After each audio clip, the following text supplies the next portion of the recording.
Hello friends, स्वागत है आपके अपने यूट्यूब चैनल आद्या स्टडी एकेडमी में। यह हमारी सीटेट की साइंस पेपर 2 की मैराथन क्लास चल रही है। आज की हमारी क्लास ये मैराथन क्लास 9 है। इसके पहले 8 मैराथन क्लास डाली जा चुकी हैं।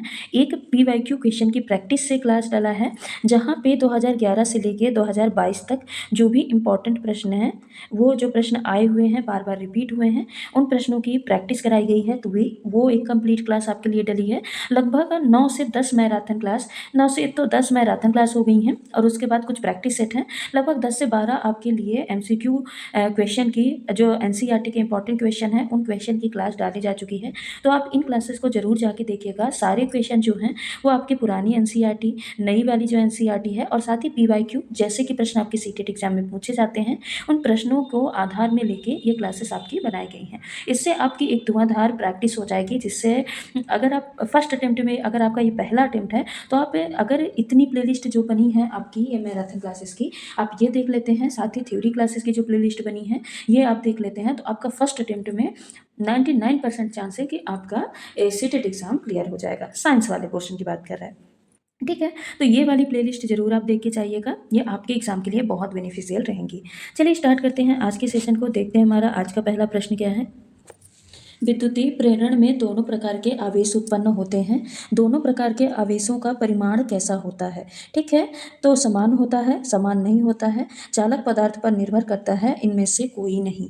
तो सबसे पहले आप समझिए कि विद्युतीय प्रेरण क्या होता है। क्या आया है? विद्युतीय प्रेरण। तो विद्युतीय प्रेरण क्या होता है? जब मान लेते हैं कोई भी आवेशित वस्तु है, ठीक है, कोई वस्तु है वो आवेशित है, और कोई दूसरी वस्तु है जो कि न्यूट्रल है। क्या है? न्यूट्रल है, यानी उसमें कोई आवेश नहीं है। ठीक है, तो जब दोनों वस्तुओं को पास लाया जाता है तो दोनों बस तो छूती नहीं है एक दूसरे को, बिना छुए एक दूसरे के पास लाया जाता है। तो इनमें क्या होता है, जो आवेश है, जो चार्ज है, उनका क्या होता है? बंटवारा होता है। ठीक है, एक बिना आवेशित वस्तु है, चाहे वो प्लस चार्ज हो चाहे माइनस चार्ज हो, एक न्यूट्रल है जिसमें कोई चार्ज नहीं होता, शून्य होती है। जब इन दोनों को टच नहीं कराते, छुआते नहीं हैं, बस एक दूसरे के पास लाते हैं, तो क्या होते हैं? इनमें आवेशों का बंटवारा होता है। तो इसी बंटवारे को क्या बोला जाता है? विद्युतीय प्रेरण कहा जाता है। और जो दोनों प्रकार के आवेश है ना, वो उत्पन्न कैसे होते हैं? तो मान लेते हैं कि एक वस्तु है, उसमें कैसा चार्ज है? ऋणात्मक आवेश है। ठीक है, मान लेते हैं कि ऋणात्मक आवेश वाली एक छड़ी है। ठीक है, और एक दूसरी वस्तु है, मान लेते हैं एक कोई धातु की बॉल है, धातु की कोई गेंद है। ठीक है, ये दूसरी वस्तु है, इसमें कोई चार्ज नहीं है, ये जीरो है, इसमें कोई चार्ज नहीं है। अब जब ये पास लाई जाएंगी तब क्या होगा? तो जो ऋणात्मक आवेश वाली छड़ी है, यानी माइनस चार्ज वाली छड़ी है, इसके मतलब गेंद के अंदर मौजूद, अब देखिए इस छड़ी में क्या है? इधर माइनस चार्ज है, तो अब गेंद के अंदर वैसे तो कोई चार्ज नहीं है, तो जो गेंद के अंदर जो मौजूद ऋणात्मक आवेश है, उसको क्या करेगी? उसको दूर भेजेगी। मान लेते हैं ये बॉल है, इधर इसमें ऋणात्मक आवेश है, इधर इसमें पॉजिटिव चार्ज है, तब क्या करेगी? ये इसको दूर भेजेगी। क्यों? क्योंकि समान आवेश एक दूसरे को प्रतिकर्षित करते हैं, तो ये क्या करेगी? इस आवेश को, माइनस चार्ज को दूर भेजेगी, और जितना ही ज़्यादा माइनस चार्ज को दूर भेजेगी, उतना ही ज़्यादा इधर क्या है? प्लस चार्ज इकट्ठा होने लग जाएगा। यानी ये छड़ी है, तो छड़ी के इस सतह पे माइनस चार्ज है, और बॉल के सतह पे भी माइनस चार्ज है, तो ये क्या करेगी? इस माइनस चार्ज को पीछे की डायरेक्शन में, दूसरे डायरेक्शन में भेजेगी, और इस डायरेक्शन में छड़ी की दिशा में जो बॉल का पार्ट है, तो यहाँ पे ये पॉजिटिव चार्ज यानी धनात्मक आवेश को क्या करने लगती है? इकट्ठा करने लगती है। और जो दूर वाली सतह है, यहाँ पे क्या करेगी? यहाँ पे ऋणात्मक आवेश को, यहाँ पे माइनस चार्ज को इकट्ठा करने लगेगी। यानी जो बॉल है, बॉल के एक तरफ कैसा चार्ज आ जाएगा? पॉजिटिव चार्ज आ जाएगा, और दूसरी तरफ कैसा आ जाएगा? निगेटिव चार्ज आ जाएगा। यानी एक भाग पे धनात्मक आवेश और दूसरे भाग पे ऋणात्मक आवेश आ जाएगा। लेकिन ये जो दोनों आवेश है ना, ये आपस में कैसे होंगे? आपस में ये समान होंगे, आपस में बराबर होंगे। ऐसा क्यों? क्योंकि यहाँ पे कोई भी आवेश पैदा नहीं किया गया है, कोई भी आवेश बनाया नहीं गया है। बस क्या है? जो भी प्लस माइनस चार्ज थे ना, इनको अरेंज किया गया है। इनको क्या किया गया है? रीअरेंज किया गया है। ठीक है, यानी कोई भी चार्ज लाया नहीं गया है कि पॉजिटिव चार्ज इधर ला के इकट्ठा कर दिए। बस क्या किया है? इस डायरेक्शन में पॉजिटिव चार्ज थे, तो इनको ला के यहाँ पे कर दिया, यहाँ पे पॉजिटिव चार्ज इकट्ठा कर दिया और यहाँ पे नेगेटिव चार्ज था, तो इस नेगेटिव चार्ज को ले जाके पीछे डायरेक्शन में, अपोजिट डायरेक्शन में इकट्ठा कर दिए। यानी जो पॉजिटिव नेगेटिव चार्ज थे इसके पास, उसी को बस रीअरेंज कर दिया गया है, यहाँ पे कोई नया आवेश नहीं बनाया गया है। तो इसीलिए जो आवेश होते हैं आपस में क्या होते हैं, इनका परिमाण क्या होता है, हमेशा समान होता है। आई होप आपको ये विद्युतीय प्रेरण और उसमें आवेशों का बंटवारा कैसे होता है, वो आपस में समान कैसे होते हैं, ये बिल्कुल आपको क्लियर हो गया होगा। अगला प्रश्न है, हमारे भोजन के मुख्य पोषक तत्व के नाम कार्बोहाइड्रेट, प्रोटीन, वसा, विटामिन तथा खनिज लवण हैं। इनके अतिरिक्त भोजन में किसकी आवश्यकता होती है? जब हम फूड वाला टॉपिक पढ़ रहे थे, लगभग 1 घंटे की थ्योरी क्लासेस डली है, जहाँ पे हम पूरा पोषक तत्व पढ़े हैं। कार्बोहाइड्रेट, प्रोटीन, वसा, विटामिन, खनिज लवण, माइक्रोन्यूट्रिएंट्स, इन सभी चीज़ों को हम डिटेल में वहाँ पे थ्योरी क्लास में पढ़े हैं। साथ ही संतुलित आहार क्या होता है, इसको भी पढ़े हैं। अगर आपको इस टॉपिक में डाउट है तो आप जाके थ्योरी क्लास जरूर देखिएगा। तो यहाँ पूछा है कि हमारे भोजन में मुख्य पोषक तत्व के नाम, कार्बोहाइड्रेट भी होता है, प्रोटीन भी होता है, वसा भी होता है, विटामिन भी होता है, खनिज लवण भी होता है। इसके अतिरिक्त भोजन में किसकी आवश्यकता होती है? खनिज लवण भी होते हैं, वो तो नाम पहले ही दिया है। आहारी रेशे और जल भी होते हैं। जल की सीमित मात्रा होती है। अंकुरित अनाज भी होते हैं। तो बताइए यहाँ पे आपका करेक्ट आंसर क्या हो जाएगा? तो यहाँ पे करेक्ट आंसर हो जाएगा आहारी रेशे और जल भी होते हैं। देखिए, जो हमारे मुख्य पोषक तत्व हैं उसमें होता क्या क्या है? कार्ब होगा, कार्बोहाइड्रेट, प्रोटीन, वसा, विटामिन, खनिज लवण, रुक्षांश जिसको आहारी रेशे बोलते हैं, और वाटर। ये क्या होते हैं? ये हमारे मुख्य एक बैलेंस डाइट में आते हैं, मुख्य पोषक तत्व होते हैं भोजन के। अब जो रुक्षांश है, रेशे हैं, रेशे क्या होते हैं? रेशे क्या होते हैं? तो ये भोज्य पदार्थों में पाया जाने वाला एक रेशेदार पदार्थ है, यानी फाइब्रस मटेरियल होता है। क्या होता है?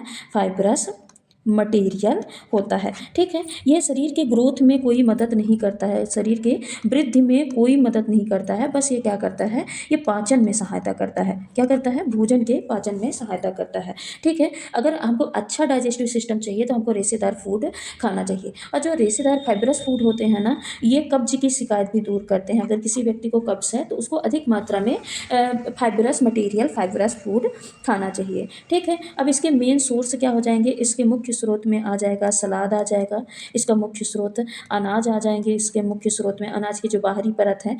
ठीक है, सब्जियां इसके मुख्य स्रोत में आ जाएंगी, और साथ में दलिया किस में आता है? ये रेशेदार फूड में आता है।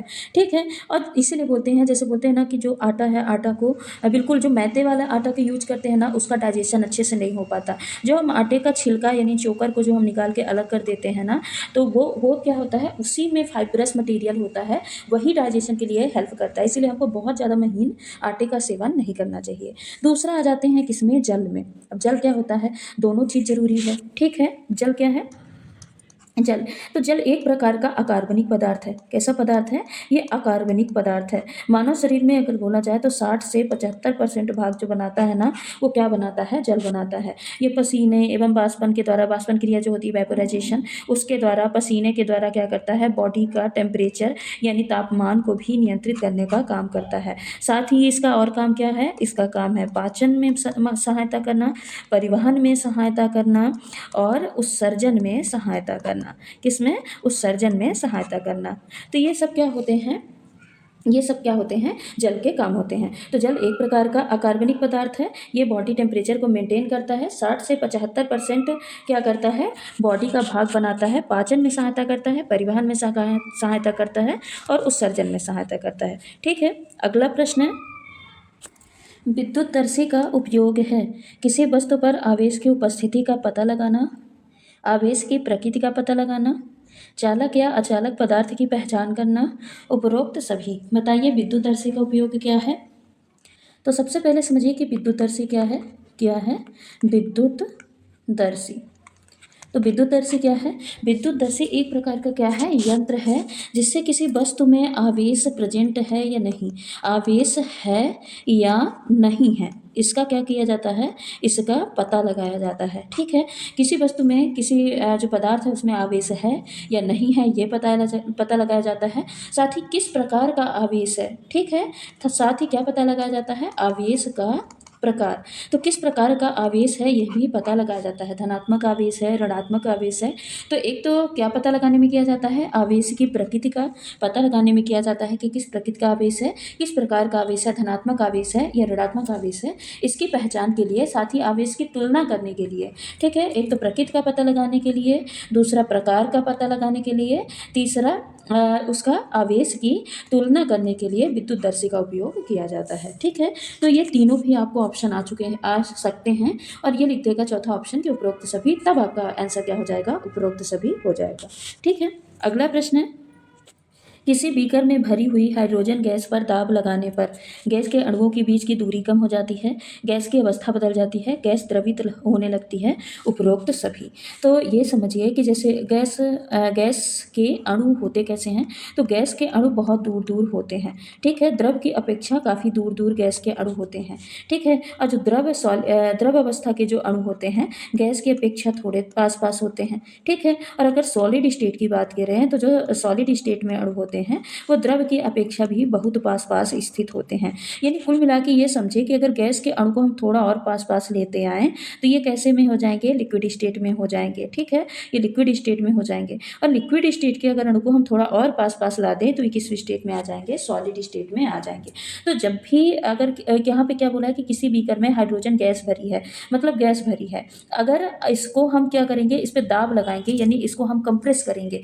जब इधर से भी दाब लगाया जाएगा, ऊपर से भी, नीचे से भी, इसमें चारों तरफ से दाब लगाया जाएगा, तो बताइए इसके अणु पास पास आएंगे कि नहीं आएंगे। तो पहला ऑप्शन तो सही है कि गैस के अणुओं के बीच की दूरी कम हो जाती है, यानी गैस के अणु पास पास आ जाते हैं। फिर गैस की अवस्था बदल जाती है, तो अगर अणु पास पास आएंगे तो ये लिक्विड स्टेट कहलाएगा कि नहीं कहलाएगा, तो कहलाएगा। तो दूसरा ऑप्शन भी सही हो जाएगा। गैस द्रवित होने लगता है, जहाँ गैस के अणु पास पास आएंगे तो वो लिक्विड स्टेट में आएगा, जिससे वो कैसा होने लगेगा, द्रवित होने लगेगा, लिक्विड स्टेट में आने लगेगा। तो तीसरा ऑप्शन भी सही है, यानी आंसर क्या हो जाएगा, आंसर हो जाएगा उपरोक्त सभी। ठीक है, गैस के जो अणु होते हैं दूर दूर होते हैं, दाब लगाए तो उसके अणु के बीच की दूरी कम हुई तो उसकी अवस्था बदल गई, यानी वो लिक्विड स्टेट में आ गया, जिसको ही क्या बोलते हैं, द्रवित अवस्था बोलते हैं, यानी इसका उपरोक्त सभी क्या हो जाएगा, आंसर हो जाएगा। अगला प्रश्न है, एक शिक्षक प्रयोगशाला में एक प्लास्टिक के एक टुकड़े को गर्म करता है तथा उसे खींचकर रेशा बनाकर दिखाता है तथा विद्यार्थियों से प्रश्न करता है कि प्लास्टिक का यह गुण किसके कारण संभव है, तन्यता के कारण, संपीड्यता के कारण, सुचालकता के कारण या सुघट्यता के कारण। ठीक है, ये हम जब धातु और अधातु पढ़ रहे थे तब ये सारे गुण पढ़े थे, धातुओं के भौतिक गुण और रासायनिक गुण जब पढ़े थे तब ये सारी चीज़ें पढ़े थे। उसकी भी थ्योरी क्लासेस आपकी इसी यूट्यूब चैनल पे है, आप जाके प्लेलिस्ट बनी है, आप वहाँ से जाके कंप्लीट कर सकते हैं। ठीक है, तन्यता का गुण क्या होता है, किसी भी धातु को पतले तार के रूप में कन्वर्ट करना, तार के रूप में किसी भी पदार्थ को बदलना। ठीक है, अगर तार के रूप में बदल रहे हैं, तार के रूप में बदल रहे हैं तो वो क्या कहलाएगा, तन्यता कहलाएगा। ठीक है, दूसरा क्या है, आघात वर्धनीयता। क्या है, आघात वर्धनीयता। तो आघात वर्धनीयता क्या होता है, पतले चादर के रूप में बदलना, किसी भी पदार्थ को पतले चादर के रूप में बदलना, ये क्या कहलाता है, ये कहलाता है आघात वर्धनीयता। संपीड्यता क्या कहलाता है, किसी भी पदार्थ का कंप्रेसिबल का गुण, यानी कितना ज़्यादा उसमें दाब लगाकर उसको संपीडित यानी एकत्रित कर सकते हैं। ठीक है, संपीडित मतलब क्या होता है, एकत्रित। ठीक है, यानी कितना उसको इकट्ठा कर सकते हैं, एक जगह पे ला सकते हैं, ये क्या कहलाता है, संपीड्यता। सुचालकता क्या कहलाता है, चालक, कोई पदार्थ कितना ज़्यादा, कितना अच्छे से ऊष्मा और विद्युत दोनों का चालन कर सकता है, इसको ही क्या बोलते हैं, सुचालकता बोलते हैं। ठीक है, उनका कितना अच्छा चालक है, कितना अच्छा चालन कर सकता है, इसको ही सुचालकता बोला जाता है। तो यहाँ पे प्रश्न में क्या पूछा था कि गर्म करता है तथा उसे खींचकर रेशा बनाता है, यानी एक तार के रूप में बनाता है, और तार के रूप में किसी चीज़ को बदलने का गुण क्या कहलाता है, ये कहलाता है तन्यता। यहीं पे अगर क्या बोला होता कि एक शीट बनाता है, क्या बनाता है, एक शीट बनाता है, एक पतली चादर बनाता है, तब यहाँ पे आंसर क्या होता, आंसर होता आघात वर्धनीयता, यानी किसी भी पदार्थ को पीट कर एक पतले चादर के रूप में बदलना क्या कहलाता है, आघात वर्धनीयता कहलाता है। अगला प्रश्न है, यदि पानी के तापमान को 0 डिग्री सेल्सियस से 10 डिग्री सेल्सियस कर दिया जाता है तो उसके आयतन में क्या प्रभाव पड़ता है, ये पूछा है। धीरे धीरे घटेगा, पहले घटेगा बाद में बढ़ेगा, पहले बढ़ेगा बाद में घटेगा, या धीरे धीरे बढ़ेगा, क्या होगा। यदि पानी को 0 डिग्री सेल्सियस से 10 डिग्री सेल्सियस तक टेम्परेचर बढ़ाते हैं तो, ठीक है, तो पानी क्या है, जब पानी का तापमान कितना होता है 0 डिग्री सेल्सियस से 10 डिग्री सेल्सियस तक बढ़ाया जाता है तो पहले वो क्या होता है, घटता है, फिर बाद में बढ़ता है। ठीक है, तो आंसर तो क्या हो जाएगा, आंसर हो जाएगा ऑप्शन नंबर 2, यानी पहले घटेगा बाद में बढ़ेगा। अब होगा कैसे, इसको समझिए। तो जब 0 डिग्री सेल्सियस से लेके 4 डिग्री सेल्सियस तक पानी को क्या करते हैं, गर्म करते हैं, तो इतना टेम्परेचर में क्या होता है, पानी का आयतन घटता है। क्या होता है, आयतन जो है, आयतन तो क्या होता है, घटता है। ठीक है, पर जो घनत्व होता है पानी का, घनत्व क्या होता है, बढ़ता है। इसीलिए बोलते हैं 4 डिग्री सेल्सियस पे घनत्व सबसे अधिक होता है। पानी का घनत्व सबसे अधिक कब होता है, सबसे अधिक होता है 4 डिग्री सेल्सियस पे। ठीक है, अब देखिए, अब जब 4 डिग्री सेल्सियस पर पानी का आयतन बिल्कुल 0 हो जाएगा, आयतन न्यूनतम होगा, लिख देते हैं 4 डिग्री सेल्सियस पे आयतन जो होगा, तो आयतन क्या हो जाएगा, न्यूनतम, न्यूनतम। ठीक है, पर घनत्व क्या हो जाएगा, घनत्व हो जाएगा अधिकतम। ठीक, अधिकतम, पानी का घनत्व अधिकतम हो जाएगा और आयतन न्यूनतम हो जाएगा। अब 4 डिग्री सेल्सियस से ऊपर चलते हैं। जब 4 डिग्री सेल्सियस से 10 डिग्री सेल्सियस तब इधर ले जाएंगे, जब टेम्परेचर और बढ़ाएंगे, 4 डिग्री सेल्सियस से जब ज़्यादा टेम्परेचर को बढ़ाएंगे, तब क्या होगा, इस कंडीशन में आयतन बढ़ता है, आयतन बढ़ता है, और जो घनत्व होता है, घनत्व क्या होने लगता है, कम होने लगता है। ठीक है, तो यहाँ पे क्या पूछा है, उसके आयतन के बारे में पूछा है। तो पहले देखिए 0 से 4 डिग्री सेल्सियस तक आयतन घटेगा, फिर उसके बाद क्या होगा, आयतन बढ़ने लग जाएगा। तो आंसर क्या हो जाएगा, आंसर हो जाएगा ऑप्शन नंबर 2। ठीक है, ये कुछ आप पॉइंट जरूर याद रखिएगा कि 0 से 4 तक क्या होता है, 4 डिग्री सेल्सियस पे क्या होता है, और 4 से 10 डिग्री सेल्सियस में क्या होता है। ठीक है, अगला प्रश्न है, आपके गमले में लगा लाल गुलाब का लाल फूल सूर्य के श्वेत प्रकाश में कैसा, काला दिखाई देगा, लाल रंग की किरणों का अपवर्तन करता है, हरा दिखाई देगा, या लाल रंग की किरणों का परावर्तन करता है। तो परावर्तन की घटना क्या होती है, जब प्रकाश की किरण जिस माध्यम से आई है उसी माध्यम में सतह से टकराकर वापस लौट जाए, तो इसको ही क्या बोलते हैं, परावर्तन बोलते हैं। ठीक है, प्रकाश की ये जो आपतित किरण है, आपतित किरण, तो जब आपतित किरण आती है, सतह से टकराकर उसी माध्यम में वापस लौट जाती है, तो इसको क्या बोलते हैं, प्रकाश का परावर्तन बोलते हैं। ठीक है, परावर्तन बोलते हैं। और इस कंडीशन में जो आपतन कोण है, एंगल ऑफ इंसिडेंस, और जो रिफ्लेक्शन कोण है, एंगल ऑफ आर, या एंगल आर से इसको लिखते हैं, तो ये क्या होते हैं, आपस में बराबर होते हैं। एंगल ऑफ इंसिडेंस बराबर हो जाता है एंगल ऑफ रिफ्लेक्शन, ये आपस में बराबर होते हैं, और तीनों कहाँ होते हैं, एक ही सतह पे होते हैं। अब बात आई कि जो प्रकाश, जो गुलाब है वो कैसा दिखाई देगा। तो देखिए, कोई भी वस्तु उसी रंग की दिखाई देती है जिस रंग को वो क्या करती है, अपने आप में से परावर्तित करती है। तो क्योंकि जो लाल गुलाब है वो लाल दिखाई देता है, वो क्यों दिखाई देता है, क्योंकि ये क्या करता है, लाल किरणों का परावर्तन करता है। कोई भी वस्तु उसी रंग की दिखाई देगी जिस रंग को क्या करेगी, अपने आप में से परावर्तित करेगी। अब एक घटना आ जाती है, ये तो कौन सी घटना है, परावर्तन की, किसकी है, परावर्तन की। अब एक घटना आ जाती है अपवर्तन की, यह क्या है, अभिलंब है। तो इसमें क्या होती है, इसमें 2 माध्यम की जरूरत होती है, चाहे ऊपर सघन माध्यम हो और नीचे विरल माध्यम हो, चाहे ऊपर विरल माध्यम हो और नीचे सघन माध्यम है। तो इसमें क्या है कि जब प्रकाश की किरण एक माध्यम से दूसरे माध्यम में जाती है, तो क्या होती है, या तो अभिलंब से दूर जाएगी या तो अभिलंब के पास आएगी। अब इसके 2 कंडीशन हैं। मान लेते हैं कि अगर ऊपर क्या है, ऊपर है सघन माध्यम और नीचे है विरल माध्यम।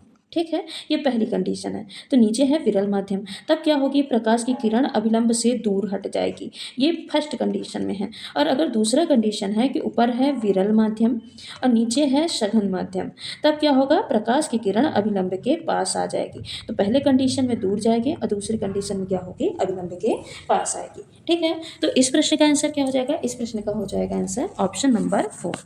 अगला प्रश्न है, किसी धातु को अन्य धातुओं या अधातुओं के से मिश्रित करके मिश्र धातु बनाते हैं, क्यों। मतलब किसी धातु को दूसरे धातु या फिर अधातुओं के साथ मिश्रित किया जाता है, फिर मिश्र धातु बनाया जाता है, ऐसा क्यों। कुल मिला के मिश्र धातु बनाने का पर्पस क्या है, धातु और अधातु से भी तो काम चल जाता, फिर मिश्र धातु एलॉय क्यों बनाया, धातु का मूल्य कम करने के लिए, धातु की उपयोगिता में वृद्धि करने के लिए, धातु को अधिक आकर्षक बनाने के लिए, या फिर उपरोक्त में से कोई नहीं, बताइए। तो किसी भी धातु और अधातु या धातु और धातुओं को मिला के मिश्र धातु इसलिए बनाया जाता है ताकि जो धातु होती हैं या फिर अधातु होती हैं उसकी गुणवत्ता में सुधार लाया जाए। अब गुणवत्ता में क्या क्या सुधार लाया जाए, जैसे अगर हम अलॉय बनाएंगे जो मिश्र धातु होती है, तो मिश्र धातु कैसी होती है, मजबूत होती है। तो एक कारण क्या हो जाएगा, मजबूती बढ़ाने के लिए मिश्र धातु बनाते हैं, मजबूती बढ़ाने के लिए क्या बनाया जाता है, मिश्र धातु बनाया जाता है। जो शुद्ध धातु होती है ना, वह अक्सर कैसी होती हैं, सॉफ्ट होती हैं, नरम होती हैं, ठीक है। और मिश्र धातु क्या होती हैं, अधिक मजबूत होती हैं। तो एक रीजन ये हो गया। दूसरा हो गया कठोरता बढ़ाने के लिए, कठोरता बढ़ाने के लिए धातुओं को धातुओं के साथ मिला के या फिर धातुओं को अधातुओं के साथ मिला के मिश्र धातु बनाया जाता है। तीसरा कारण है जंग से रोकने के लिए, जंग से रोकने के लिए, ठीक है। जैसे स्टील है, स्टेनलेस स्टील है, ये सब क्या है, मिश्र धातु हैं और इनमें जंग नहीं लगता है, ठीक है। तो जंग से रोकने के लिए मिश्र धातु का फॉर्मेशन किया जाता है। चौथा है गलनांक बढ़ाने के लिए, गलनांक बढ़ाने के लिए। और पांचवा क्या हो जाएगा, पांचवा हो जाएगा उनके गुण सुधारने के लिए, विद्युत और ऊष्मज वाले जो गुण हैं उसको सुधारने के लिए। तो इन सभी के आधार पे गुणवत्ता में सुधार के लिए, गुणवत्ता में सुधार के लिए। तो इन सभी कारण से, मजबूती के कारण, कठोरता बढ़ाने के कारण, जंग लगने से रोकने के कारण, गलनांक बढ़ाने के लिए, गुणवत्ता में सुधार के लिए किसी धातु को दूसरे धातु के साथ मिलाया जाता है या फिर अधातुओं के साथ मिलाया जाता है और मिला के क्या बनाया जाता है, मिश्र धातु बनाया जाता है। तो कुल मिला के धातु की उपयोगिता में वृद्धि करने के लिए मिश्र धातुओं का फॉर्मेशन किया जाता है। अब मिश्र धातु में जैसे जो स्टील है ना, चलिए यहाँ पे बता देते हैं। जैसे स्टील है, ठीक है। अब स्टील किससे मिलके बना होता है, तो स्टील लोहा से मिलके बना होता है प्लस कार्बन से मिलके बना होता है और ये अधिक मजबूत होता है। दूसरा आ जाता है पीतल, पीतल तांबा से मिलके बना होगा और प्लस जस्ता से मिलके, जिंक से मिलके बना होता है, ठीक है। तीसरा आ जाता है कांसा, कांसा किससे मिलके बना होता है, ये भी तांबा से मिलके बना होता है प्लस टिन से मिलके बना होता है। तो ये क्या है, ये क्या है, एक प्रकार के मिश्र धातु हैं। अगला प्रश्न है, शरीर में आयोडीन की कमी से होने वाले घेंघा रोग के शारीरिक लक्षण होते हैं, क्या होंगे, शारीरिक रूप से कमजोर, बच्चों में मानसिक विकलांगता, गर्दन की ग्रंथि का फूल जाना, 2 व 3 दोनों। बताइए इसका आंसर क्या हो जाएगा। तो इसका आंसर हो जाएगा गर्दन की ग्रंथि का फूल जाना। जो मम्स रोग होता है ना, आयोडीन की कमी से होता है, तो उसमें क्या होते हैं, उसमें जो ग्लैंड होती है गर्दन की, वो फूल जाती है, गले में सूजन आ जाता है, जिसको क्या बोलते हैं, घेंघा रोग भी कहा जाता है, घेंघा या फिर ग्वाइटर रोग कहा जाता है। और ये आयोडीन की कमी से होने वाला रोग है, ठीक है। अगला प्रश्न है, सर्दी के मौसम में सामान्यतः छोटे छोटे बच्चों को जुकाम व खांसी हो जाती है, ये रोग कैसे फैलते हैं, कवक के द्वारा फैलते हैं, जीवाणु द्वारा फैलते हैं, विषाणु के द्वारा फैलते हैं, प्रोटोजोआ के द्वारा फैलते हैं। तो अभी कल ही मैंने बताया था कि बैक्टीरिया के द्वारा यानी जीवाणु के द्वारा कौन से रोग फैलते हैं, वायरस के द्वारा कौन से रोग फैलते हैं, प्रोटोजोआ के द्वारा कौन से रोग फैलते हैं। फिर भी एक बार फिर से देख लेते हैं, ये क्या है, बैक्टीरिया द्वारा फैलने वाले रोग, इधर लिख देते हैं वायरस और इधर लिखते हैं प्रोटोजोआ, ठीक है, प्रोटोजोआ के द्वारा फैलने वाले रोग। तो बैक्टीरिया में क्या क्या आ जाएगा, टीबी आ जाएगा, तपेदिक या क्षय रोग जिसको बोलते हैं। दूसरा आ जाएगा डिप्थीरिया, डिप्थीरिया। तीसरा आ जाएगा काली खांसी। ये सारे बैक्टीरिया के द्वारा होने वाले रोग हैं। चौथा आ जाएगा हैजा, हैजा, टिटनस, टिटनस, न्यूमोनिया। ये सब किस में आ जाएंगे, ये बैक्टीरिया के द्वारा होने वाले रोग हैं। पीलिया आ जाएगा इसी में और टाइफाइड आ जाएगा, क्या आ जाएगा, टाइफाइड। ये बैक्टीरिया के द्वारा होने वाले रोग हैं। वायरस में क्या आ जाएगा, वायरस में आ जाएगा इन्फ्लुएंजा, ये जो सर्दी खांसी होते हैं ना, ये सब आ जाएगा इसमें। तो इसमें क्या आ जाएगा, छोटी चेचक, छोटी चेचक, और क्या आ जाएगा, एंजा आ जाएगा, और साथ ही खसरा आ जाएगा, खसरा, रेबीज, रेबीज, डेंगू। ये सब किस में आ जाएंगे, वायरस के द्वारा होने वाले रोग में। एक एड्स भी आ जाएगा, ठीक है, ये भी वायरस से होता है। प्रोटोजोआ के रोग में आ जाएगा मलेरिया, सबसे फेमस मलेरिया। मलेरिया के अलावा क्या आ जाएगा, काला आजार, काला आजार रोग, और क्या आ जाएगा, अतिसार इसी में आ जाएगा, ल्यूकोरिया आ जाएगा, ल्यूकोरिया। एक अमीबियासिस रोग होता है, ठीक है, और एक निद्रा रोग है, निद्रा रोग, निद्रा रोग, ये सब किसके द्वारा होते हैं? प्रोटोजोआ के द्वारा होने वाले रोग हैं। तो यहाँ पे बैक्टीरिया द्वारा, वायरस द्वारा, प्रोटोजोआ द्वारा होने वाले प्रमुख रोग के बारे में आपको पता चल गया। अब बताइए, सर्दी के मौसम में जो सामान्यतः छोटे बच्चों को जुकाम, खांसी ये सब होता है, इन इन्फ्लुएंजा वाले जो लक्षण होते हैं किसके द्वारा होते हैं? तो ये विषाणुओं के द्वारा होने वाले रोग हैं। ठीक है, अगला प्रश्न है, जल में घुली निलंबित अशुद्धियों को अलग करने की प्रक्रिया किस नाम से जानी जाती है? तो जल में घुली निलंबित अशुद्धियों को अलग करने की प्रक्रिया जानी जाती है आसवन के नाम से। यहाँ पे अनलोडिंग, लवणीकरण, लोडिंग ये सब नहीं होगा, आंसर क्या हो जाएगा? आसवन। अब आसवन विधि होती क्या है? तो इस प्रक्रिया में क्या होता है, ऐसे द्रव को अलग किया जाता है और ऐसे मिश्रण को अलग किया जाता है जिनके के बॉइलिंग पॉइंट में लगभग 30 से लेकर 40 डिग्री सेल्सियस तक का अंतर हो। क्योंकि इस मिश्रण को कैसे अलग किया जाता है? उबाल कर अलग किया जाता है। कैसे? उबाल कर। देखिए, कोई भी वाष्प है ना, कोई भी द्रव का मिक्सचर है, उसको उबालेंगे, उबालने के बाद जिसका जो बॉइलिंग पॉइंट कम है, 30 से 40 डिग्री सेल्सियस का लगभग डिफरेंस होता है दोनों द्रवों में, तो जिसका बॉइलिंग पॉइंट क्या है, कम है, वो क्या हो जाएगा? वाष्प बन के ऊपर चला जाएगा। फिर उसी वाष्प को क्या करेंगे? उसको ठंडा कर लिया जाएगा और ठंडा होकर ये जो वाष्प के कण थे ना, ये अब ये एक ही द्रव के वाष्प हैं, तो ये कण इकट्ठा होकर जब ठंडा करेंगे तो ये एक शुद्ध द्रव के रूप में क्या हो जाता है? इकट्ठा हो जाता है। ठीक है, तो ये शुद्ध द्रव के रूप में एकत्रित हो जाता है, एकत्रित हो जाता है। ठीक है, तो ये विधि क्या कहलाती है? ये विधि कहलाती है आसवन विधि। ठीक है, इसको क्या बोलते हैं? Distillation method. ठीक, अगला प्रश्न है, मनुष्य का अंगूठा बाकी अंगुलियों की अपेक्षा स्वतंत्रता से गति करता है क्योंकि इसमें उपस्थित होती है हिंज संधि, धुराग्र संधि, ग्लाइडिंग संधि या फिर सैंडल संधि। तो सबसे पहले आप इन सभी संधि के बारे में, इन सभी जॉइंट्स के बारे में पढ़िए। तो सबसे पहला आता है हिंज संधि। यहाँ पे इस संधि में केवल आगे और पीछे मूवमेंट हो सकता है, दाएं बाएं मूवमेंट नहीं हो सकता। यानी यहाँ पे आगे और पीछे बस गति हो सकती है। अब यहाँ पे एग्जाम्पल पे क्या आ जाएगा? एग्जाम्पल क्या आ जाएगा? कोहनी, क्या आ जाएगा? कोहनी आ जाएगा और घुटना आ जाएगा। इनमें देखिए, आप मूवमेंट करा के देखिए, सिर्फ और सिर्फ आगे पीछे गति हो सकती है। ठीक है, दूसरा आ जाती है धुराग्र संधि। धुराग्र संधि को और किस नाम से जाना जाता है? तो बॉल एंड सॉकेट। इसको क्या बोला जाता है? Ball and socket. यहाँ पे क्या होता है? एक सॉकेट जैसा होता है, दूसरा क्या होता है? गोल गोल बॉल जैसे होता है और आपस में ये फिक्स हो जाते हैं। तो यहाँ पे सभी दिशा में मूवमेंट हो सकता है। इस संधि में सभी दिशा में गति संभव है, सभी दिशा में गति हो सकती है। उदाहरण के लिए यहाँ पे क्या आ जाएगा? उदाहरण के लिए आ जाएगा कंधे की कूल्हा में जो जॉइंट्स होता है वो सब क्या होता है? कूल्हा। यहाँ पे जो जॉइंट होता है वो क्या होता है? बॉल एंड सॉकेट जॉइंट होता है, धुराग्र संधि भी जिसको बोला जाता है। तीसरा आ जाता है सैडल जॉइंट्स। सैडल जॉइंट क्या होता है? तो इसमें सिर्फ 2 दिशा में गति होती है। कैसी होती है? 2 दिशा में बस यहाँ पे गति देखने को मिलती है। ठीक है, यहाँ पे क्या आ जाएगा? यहाँ इसका एग्जाम्पल आ जाएगा, यही अंगूठे के जॉइंट जो होते हैं उसको क्या बोला जाता है? सैडल जॉइंट बोला जाता है। तीसरा आ जाता है ग्लाइडिंग संधि, ग्लाइडिंग जॉइंट। ये क्या होता है? यहाँ पे हड्डियाँ फिसलती हैं। ठीक है, यहाँ पे जो हड्डियाँ होती हैं वो फिसलती हैं, फिसलन के द्वारा चलती हैं। ठीक है, फिसलती हुई यहाँ पे गति होती है। एग्जाम्पल के तौर पे यहाँ पे क्या आ जाएगा? कलाई, कलाई के अलावा क्या आ जाएगा? टखना। ठीक है, कलाई और टखना इसका एग्जाम्पल हो जाएगा। तो यहाँ पे अंगूठा पूछा है कि अंगूठा बाकी अंगुलियों की अपेक्षा स्वतंत्रता से गति करता है, इसमें कौन सी संधि उपस्थित होती है? तो इसमें उपस्थित होती है सैडल संधि। कौन सी संधि उपस्थित होती है? सैडल संधि। अगला प्रश्न है, पेट्रोल में लगी आग को किस प्रकार बुझाते हैं? तो कंबल से ढक के, जल द्वारा, कार्बन टेट्राक्लोराइड द्वारा या तेज हवा द्वारा। तो पेट्रोल से लगी आग को किस प्रकार बुझाया जाता है? कार्बन टेट्राक्लोराइड द्वारा। अगला प्रश्न है, पौधों की पत्तियों द्वारा जल के बाष्पित होने की प्रक्रिया कहलाती है ध्रुवीकरण, निरार्द्रीकरण, बाष्पोत्सर्जन या फिर बाष्पन।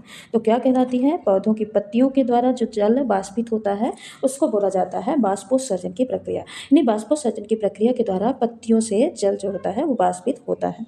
अगला प्रश्न है, यह कहा जाता है कि ताजमहल पीला एवं मलिन हो रहा है। यमुना नदी में बाढ़ के कारण, उच्च तापक्रम के कारण, संगमरमर के विघटन के कारण, मथुरा के तेल शोधक कारखाने से निकलने वाली वायु प्रदूषक के कारण या फिर उपरोक्त सभी। तो किस कारण से ताजमहल जो है वो पीला हो रहा है एवं मलिन हो रहा है? तो आंसर क्या हो जाएगा? मथुरा के तेल शोधक कारखाने से निकलने वाले वायु प्रदूषण के कारण। ये आपका सीटेट 2024 में पूछा गया प्रश्न है। ठीक है, ये आपका प्रीवियस ईयर क्वेश्चन है और वहाँ पे आंसर क्या माना है कि मथुरा के तेल शोधक कारखाने से निकलने वाले वायु प्रदूषकों के कारण ताजमहल का पीला कलर हो गया है एवं ये जो ताजमहल है वो हल्का सा धूमिल होने लग गया है। ठीक है, तो ये रहे कुछ हमारे आज के महत्वपूर्ण प्रश्न। आज की क्लास को हम यहीं पे समाप्त करते हैं। मिलेंगे अगले वीडियो में कुछ और महत्वपूर्ण NCERT, old NCERT, new NCERT और पीवाईक्यू प्रश्नों के साथ, जो कि आपके एग्जाम के लिए बहुत ही ज़्यादा बेहद महत्वपूर्ण होंगे। तो सारी क्लासेस को अटेंड करना ना भूलिएगा, शुरू से लेकर लास्ट तक जरूर देखिएगा। साथ ही चैनल पे नए हैं तो चैनल को सब्सक्राइब कर लीजिएगा, वीडियो को लाइक कर दीजिएगा और नई वीडियो का नोटिफिकेशन पाने के लिए बेल आइकन को जरूर प्रेस करिएगा। धन्यवाद।